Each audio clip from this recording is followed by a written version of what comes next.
সম্প্রতি রাহুল গান্ধীর বিহার সফর নিয়ে রাজনৈতিক মহলে তোলপাড় সৃষ্টি হয়েছে। এবার তার সফরের মূল আকর্ষণ ছিল ভিন্ন।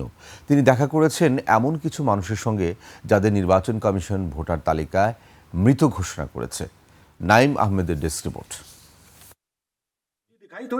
বিহারের প্রত্যন্ত গ্রাম, সেখানে রাহুল গান্ধী। তবে তার এই সফর কোনো রাজনৈতিক সভা বা রোড শো এর জন্য নয়। তিনি এসেছেন এমন কিছু মানুষের সঙ্গে দেখা করতে যাদের ভোটার তালিকায় মৃত বলে চিহ্নিত করা হয়েছে। এই মানুষগুলো নিজেদের জীবিত প্রমাণ করতে গিয়ে প্রশাসনের নানা স্তরে ঘুরেছেন, কিন্তু কোনো সুরাহা পাননি।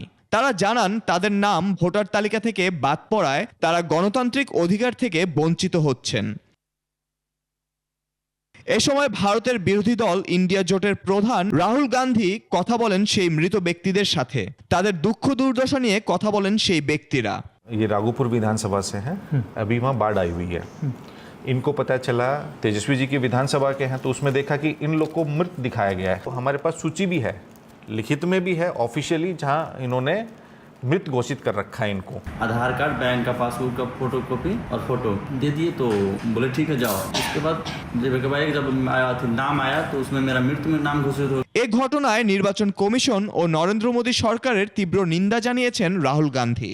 मगर ये तो इलेक्शन कमीशन इंफॉर्मेशन देना नहीं चाहता ना। एग्जैक्टली। वो मतलब अगर देगा तो पूरा उनका गेम खत्म हो जाएगा। এই ঘটনার পর রাজনৈতিক মহলে নতুন করে বিতর্ক শুরু হয়েছে। কংগ্রেস অভিযোগ করেছে যে বিজেপি সরকার পরিকল্পিতভাবে ভোটার তালিকা থেকে বিরোধী দলের সমর্থকদের নাম বাদ দিচ্ছে, যদিও শাসক দল এই অভিযোগ অস্বীকার করেছে। Naim Ahmed, desk report, 21 television.